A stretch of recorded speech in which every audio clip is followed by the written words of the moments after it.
Kisah nyata Desmond Doss, prajurit yang menolak membunuh tetapi menyelamatkan 75 nyawa di medan perang Okinawa. Dihina oleh rekan-rekannya karena keyakinannya, ia membuktikan keberanian sejati tanpa senjata. Di tengah neraka Hexorite, apakah imannya cukup kuat untuk membawanya pulang? Mari kita ulik, kita langsung masuk ke bioskop.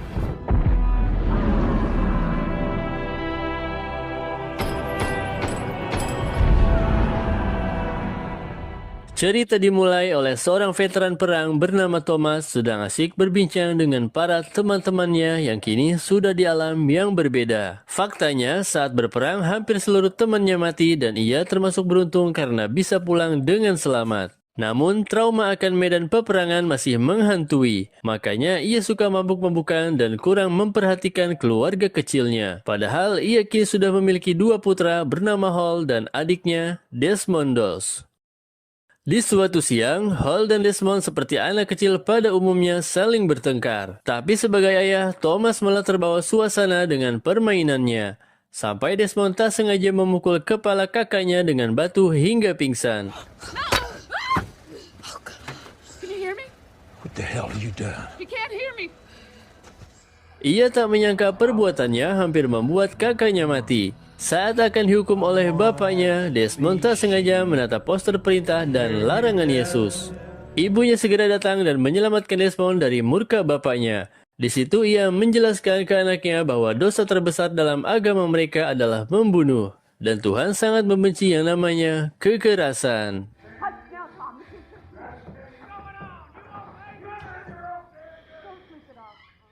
12 tahun kemudian, Desmond kini telah dewasa dan banyak membantu di gereja secara sukarela. Di suatu siang, tiba-tiba seorang pemuda terluka saat memperbaiki kendaraan. Desmond dengan sigap membawanya ke rumah sakit terdekat dan di sanalah ia tak sengaja bertemu dengan seorang perawat cantik bernama Dorothy yang langsung membuatnya jatuh cinta. Desmond langsung saja kenalan dengan cara berpura-pura mendonorkan darahnya. Desmond membuka perbincangan dan menyampaikan bahwa ia bercita-cita jadi dokter sejak kecil demi bisa membantu orang-orang.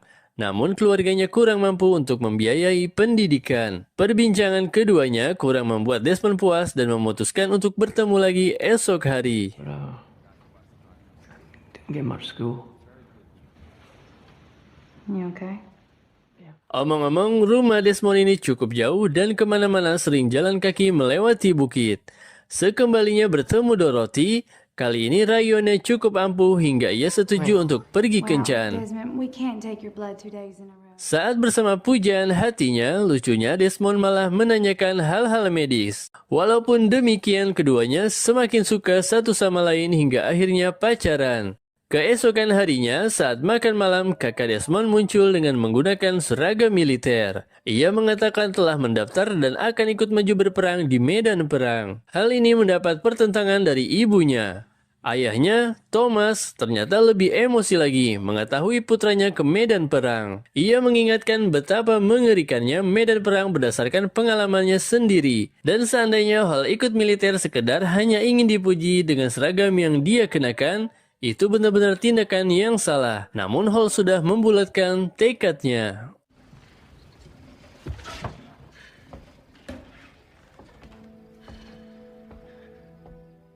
Desmond sebenarnya memiliki niat yang sama dengan kakaknya. Hal ini ia sampaikan ke Dorothy. Ia tak tahan melihat sudah banyak orang sebayanya yang rela membela negara, sedangkan ia asik menikmati hidup. Dorothy sempat kesal, namun ternyata ia cuma minta kepastian sebelum ditinggalkan Desmond maju perang. Dan keduanya akhirnya memutuskan untuk bertunangan. Desmond memberanikan diri menemui ayahnya setelah mendaftar ke medan perang. As soon as you get your first leave, but I still don't like you at this moment. Yeah. Okay, well, I love you. Ia dimarahi, namun Thomas menyadari anaknya telah dewasa dan dia tidak bisa menghalangi niat putranya. Saat perpisahan, Dorothy sempat memberikan sebuah Alkitab kepada Desmond. Di dalamnya berisikan foto dan tulisan cinta Dorothy agar Desmond selalu mengingat untuk kembali pulang dengan selamat. Sesampainya di markas pelatihan militer, Desmond terlihat sangat bahagia akhirnya bisa menunaikan niatnya selama ini. Ditambah di sana ia bertemu dengan teman baru dengan berbagai karakter. Ada Rondell, Hollywood, Nolan, Smithy, dan masih banyak lagi. Sersan Howell bertanggung jawab melatih mereka semua sebelum ke medan perang. Ia pria yang tegas tapi sebenarnya ramah. Desmond sendiri sempat berusaha menahan tawa saat salah satu temannya diledek oleh Sersan Howell. Ia pun tak luput dari ledekan karena tubuhnya yang kurus kayak batang jagung. Makes me want to pull an ear off, Private. Can you carry your weight? Yes, Sergeant. Should be easy. Latihan dimulai dan salah satunya tes fisik. Mereka harus melalui berbagai rintangan. Karena kelebihan Desmond yang tiap hari kerjanya naik turun bukit, jadi walaupun tubuhnya kurus, ternyata dia bisa mengalahkan semua peserta yang lain pas melewati rintangan. Smithy yang paling tangguh di kompi pun merasa tersaingi oleh Desmond. Sampai akhirnya para prajurit diberikan senjata masing-masing untuk latihan menembak, namun Desmond tidak mau memegang senjata yang sudah disiapkan. Ia pun dibawa ke Kapten Glover untuk ditindaklanjuti. Di sana Desmond menjelaskan bahwa ia mendaftar karena diberitahu tak perlu membawa senjata jika menjadi paramedis. Di lain sisi, hal itu bertentangan dengan keyakinannya di mana membunuh manusia adalah dosa besar. Kapten Glover ini sempat tidak percaya dengan apa yang didengarnya. Namun Desmond terlihat serius dengan perkataannya. Ia pun marah dan Desmond bakal dipulangkan karena dianggap mengalami gangguan jiwa. Gentlemen, I want you to meet Private Desmond Doss. He does not practice violence. He will not even deign to touch a weapon. Saat di asrama, Smithy yang kesal sempat mengambil Alkitab Desmond dan foto Dorothy di dalamnya. Desmond dipukul dan diledek soal perkataannya yang tak mau membawa senjata. Namun Desmond terlihat tenang dan tidak membalas. Keesokan harinya, Desmond disuruh menghadap ke psikolog. Di sana, ia berkata jujur dan menjelaskan soal keyakinannya. Psikolog yang menanganinya sadar kalau Desmond ini tidak gila dan hanya pandangannya dalam beragama yang cukup unik, makanya dia mengasih tahu Kapten Glover. Dengan begitu, Desmond tidak bisa dipulangkan karena tidak memenuhi unsur kegilaan yang dituduhkan. Agar Desmond mau mengundurkan diri, akhirnya ia ditugaskan di barak dan dapur yang sehari-hari kerjanya seperti bersihin WC atau buang sampah. Namun waktu berlalu, Desmond belum juga menyerah. Di suatu siang, Sersan Howell datang dan langsung meledek Desmond di depan teman-temannya. Smithy ini sempat ketawa. Akhirnya mereka semua dihukum fisik yang membuat satu asrama itu semakin benci sama Desmond. Do it for yourself. Makes me sick. See you feel sorry for yourself. Don't know what tired is.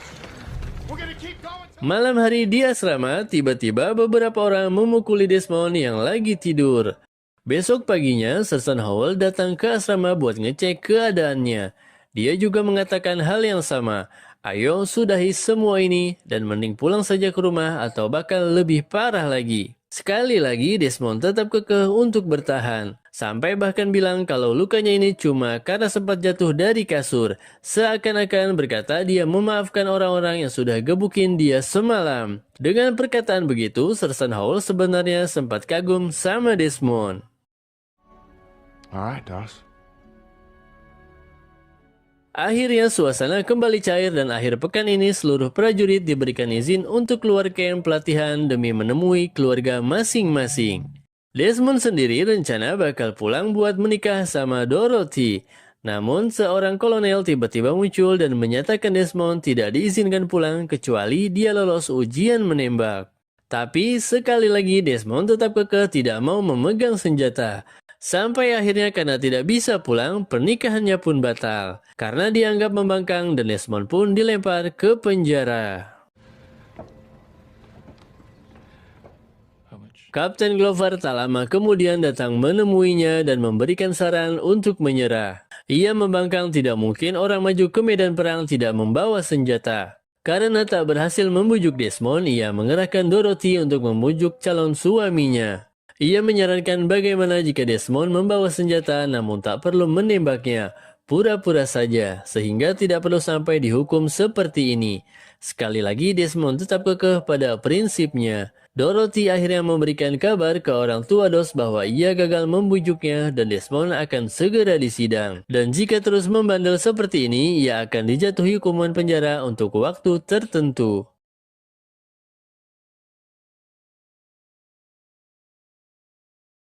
Beberapa hari kemudian, akhirnya Desmond disidang. Sebenarnya kalau Desmond mengaku bersalah, ia hanya akan dipulangkan. Cuma Desmond sudah memantapkan niatnya ke medan perang. Makanya ia meminta pengacaranya untuk mengajukan mosi dirinya tidak bersalah. Saat hakim akhirnya menanyakan alasan utama Desmond tak mau memegang senjata, ia mengatakan hal yang membuat hakim sendiri tak mampu berbicara. Ngomong-ngomong, sehari sebelumnya ayah Desmond, Thomas pergi menemui salah satu temannya dulu sewaktu perang yang kini telah menjadi brigjen. Di hari persidangan, ia datang membawa surat yang ditandatangani oleh temannya itu. Awalnya bapaknya dilarang masuk sampai ia menerobos, dan hakim menerima surat yang Thomas berikan. Berisikan surat keputusan dari brigjen terkait Desmond diizinkan untuk ikut perang sebagai paramedis dan tidak wajib membawa senjata. Akhirnya ia pun dibebaskan dan boleh ikut ke medan perang. Begitu keluar sidang, Desmond mencari ayahnya untuk berterima kasih yang ternyata sudah pulang duluan. Sebelum pergi ke medan perang, Desmond dan Dorothy akhirnya melangsungkan pernikahan.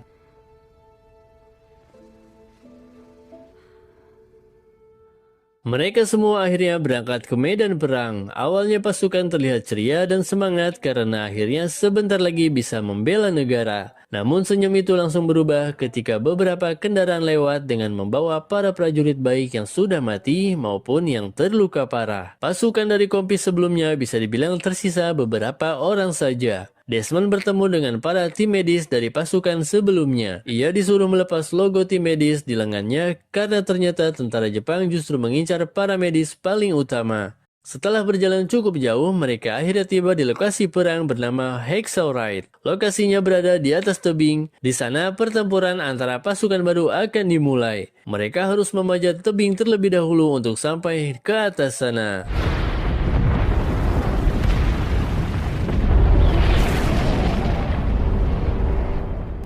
Saat sampai di atas, suasana mencekam, pandangan mata terbatas, mayat kawan maupun musuh berceceran.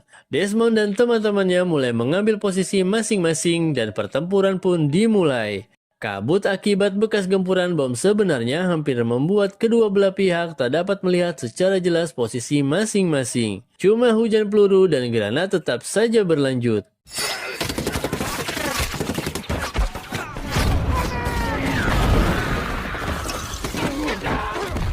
Desmond sendiri walaupun tak membawa senjata tetap di garis depan menolong para prajurit yang terluka. Ada satu prajurit yang sudah cukup parah kehilangan kedua kakinya. Para medis yang lain menyuruh Desmond menolong prajurit yang lukanya tak terlalu parah saja atau hanya akan sia-sia semata. Cuma Desmond percaya ia harus menolong siapapun yang meminta bantuannya. Smithy yang sendirian tangguh ternyata dengan berani maju ke garda terdepan dan membunuh banyak prajurit Jepang. Sampai dari belakangnya hampir terkena serangan dan untung saja Desmond datang menyelamatkannya. Keep that tight.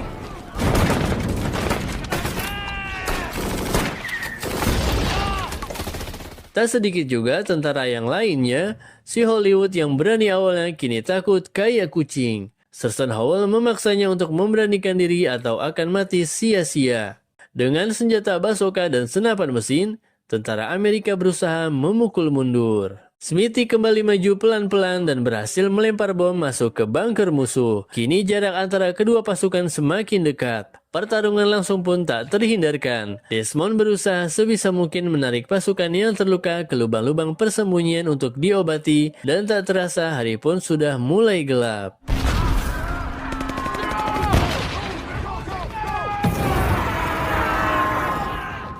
Malam saat kedua pasukan beristirahat, Dos ditemani Smithy masih berusaha mencari tentara yang terluka untuk ditolong sebelum akhirnya keduanya beristirahat.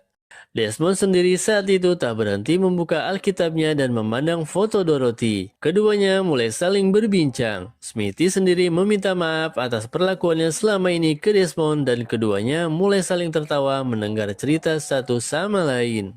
Nah, untuk tidur mereka saling bergantian. Desmond mencoba tidur duluan, namun ada tembakan suara yang sangat ia cemaskan. Dan ternyata cuma mimpi. Cuma begitulah dalam keadaan perang. Orang-orang yang akan dipenuhi ketakutan dan trauma bahkan setelah mereka berhasil pulang. Smithy sempat bilang kalau benar tentara Jepang menyerang, ada senapan di sampingmu dan gunakanlah untuk melawan. tak perlu takut. Cuma Desmond tetap menolak. Ia mulai bercerita alasan kenapa tak ingin menggunakan senjata. Kita tahu bahwa ibunya Desmond sering dikasari oleh ayahnya sampai suatu malam bapaknya sudah keterlaluan dan hampir saja menembakkan peluru ketika marah. Desmond pun datang dan berhasil merebut senjata. Emosinya sudah tak tertahankan dan bersiap menembak bapaknya sendiri. Sejak saat itu, ia berjanji kepada Tuhan tak akan menyentuh senjata lagi. Fajar menyingsing para tentara Amerika yang belum siap tiba-tiba sudah didorong mundur oleh tentara Jepang yang maju dengan jumlah yang banyak. Mereka tiba-tiba muncul dari lorong-lorong bawah tanah. Akhirnya Kapten Glover meminta bantuan artileri dan harus menarik pasukannya untuk mundur. Sersan Howell, Smithy, dan beberapa pasukan lainnya berusaha menahan musuh agar pasukan yang tersisa bisa melarikan diri dengan aman. Di antara kejaran musuh, Desmond berusaha menyelamatkan prajurit yang terluka. Ia lari sambil membawa pasukan yang terluka di bahunya. Smithy berhasil menumbangkan banyak musuh, makanya ia menjadi incaran dan akhirnya terkena beberapa tembakan peluru senapan mesin. Desmond yang melihatnya segera mengangkat Smithy yang sekarat untuk diangkut turun dari Hacksaw Ridge. Sampai di ujung tebing ia baru sadar bahwa Smithy telah mengembuskan nafas terakhirnya.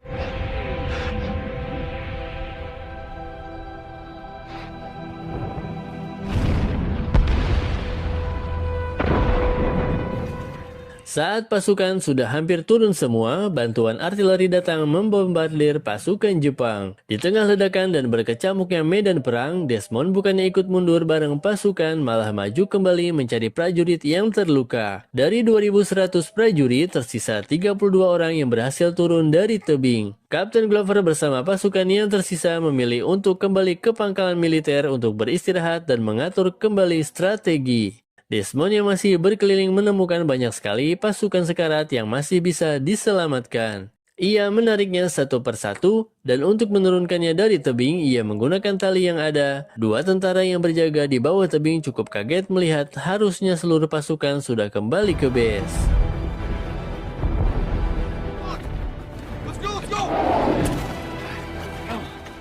Matahari mulai terbit. Tembakan artileri dari Angkatan Laut Amerika terhenti. Kini tentara Jepang mulai kembali maju menyisiri para tentara Amerika yang masih hidup untuk dibunuh. Dari samping, Desmond mendengar suara minta tolong. Ia mendekati prajurit yang terluka dan menutupinya dengan tanah. Sedangkan Desmond berpura-pura mati di atas tindihan jasad prajurit. Jepang melewatinya dan Desmond hampir saja terkena tusukan. Pergerakan Desmond akhirnya terlihat oleh musuh. Ia dikejar namun berhasil bersembunyi di salah satu gorong-gorong bawah tanah milik prajurit Jepang.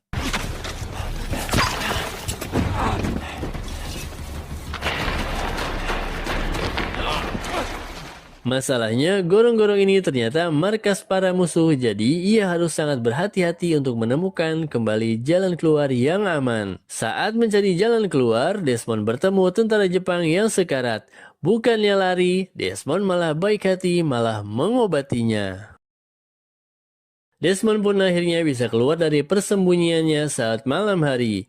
Ada satu prajurit yang saat Desmond mendekat, ia menembak tak karuan karena matanya terluka. Desmond mencoba membersihkannya dengan air dan bersyukur kepada Tuhan karena ternyata itu tidak buta, cuma kotor saja. Posisi malam hari di mana tentara Jepang sedang beristirahat membuat Desmond memaksimalkan usahanya untuk menolong seluruh prajurit yang tersisa. Satu demi satu ia turunkan dari tebing. Setiap ia berhasil menurunkan orang di tengah napasnya yang lelah ia berdoa, Tuhan, biarkan aku menyelamatkan satu lagi. Saking banyaknya yang ia turunkan, bahkan tangannya lecet akibat menahan tali saat menurunkan prajurit yang terluka. Tapi ia tidak peduli dan yang penting bisa menyelamatkan orang lain. Sedangkan di bawah tebing, prajurit yang berjaga bolak-balik membawa prajurit yang Desmond turunkan sampai ke dokter militer. Kebingungan dari mana asalnya prajurit-prajurit ini bergantian berdatangan. Matahari mulai terbit. Prajurit Jepang kembali menyisir lokasi perang dan Desmond menemukan Sersan Howell bersama Hollywood yang ternyata masih selamat namun keduanya terluka parah di bagian kaki. Sersan Howell pun kaget melihat tindakan Desmond. Ia membawa Hollywood duluan untuk diturunkan. Kedatangan para prajurit terluka tanpa henti membuat Kapten Glover kaget. Ia bertanya ke Hollywood bagaimana dia bisa selamat. Desmond tidak akan berhenti sampai ia menyelamatkan kita semua. Saat akan kembali menolong Sersan Howell, Desmond sempat terkena tembakan sniper yang untungnya cuma membuat lecet helm yang ia kenakan. Cuma artinya pergerakannya dipantau musuh. Saat terus ditembaki, Sersan Howell untungnya berhasil membunuh si sniper. Cuma suara tembakan memicu tentara Jepang untuk datang ke lokasi. Menggunakan selimut yang dilipat, Desmond menarik Sersan Howell dari belakang sementara tentara Jepang mulai mengejar. Sersan Howell pun diturunkan duluan, sedangkan Desmond menahan tali tanpa perlindungan. Saat di bawah tebing, Kapten Glover langsung mendekati Howell yang menjelaskan situasi di atas. Desmond tak lupa membawa jasad Smithy lalu melemparkan dirinya ke tebing. Saat turun dari sana, para prajurit yang berjaga di bawah termasuk Kapten Glover tak percaya dengan apa yang ia lihat. Seorang pemuda tak lebih kuat dari batang jagung, 2 hari keliling berhasil menyelamatkan kurang lebih 75 prajurit terluka. Belum lagi mujizatnya, tak satu pun peluru mengenai tubuh Desmond padahal ia berada di garis terdepan. Setelah mendapat perawatan, Desmond didatangi Kapten Glover. Ia meminta maaf atas penilaiannya yang selama ini telah salah dan menyampaikan karena keberanian Desmond. Para prajurit tersisa ikut tergerak. Mereka akan kembali menyerang di Hexau besok dan Kapten Glover meminta kesediaan Desmond untuk memimpin doa. Keesokan harinya sebelum menyerang, para prajurit tidak memulai serangan kecuali Desmond selesai mendoakan mereka semua. Peperangan pun dimulai. Kali ini seluruh prajurit yang maju dibekali dengan hati yang membara yang tergerak akibat tindakan Desmond. Tak sia-sia karena akhirnya mereka berhasil memukul mundur para tentara Jepang dan merebut Hexau. Namun ada kejadian di mana tentara Jepang yang menyerah malah melemparkan bom ke arah Kapten Glover. Desmond sigap menepis bom yang datang, cuma ia harus terkena efek ledakan yang masih terlalu dekat dengan tubuhnya.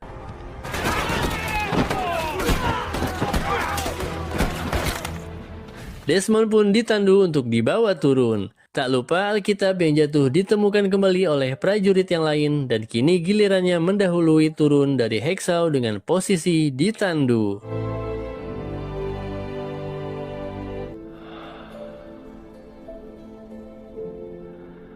Di akhir film, kita diperlihatkan cuplikan dokumenter asli dari Desmond Doss di mana ia diberikan medali penghormatan tertinggi di militer atas jasanya menyelamatkan 75 prajurit Amerika sendirian. Desmond tak berbangga atas pencapaiannya. Ia menganggap itu semua adalah kuasa Tuhan dan pahlawan sejati adalah teman-temannya yang gugur di medan perang dan bahkan bukan dirinya. Ada juga kesaksian dari Kapten Glover yang masih hidup yang sangat kagum dengan keberanian Desmond. Dan yang paling akhir kita diberitahu bahwa Desmond Doss akhirnya mengembuskan napas terakhirnya di tahun 2006 di usia 87 tahun. Terima kasih telah menonton dan sampai jumpa di film selanjutnya.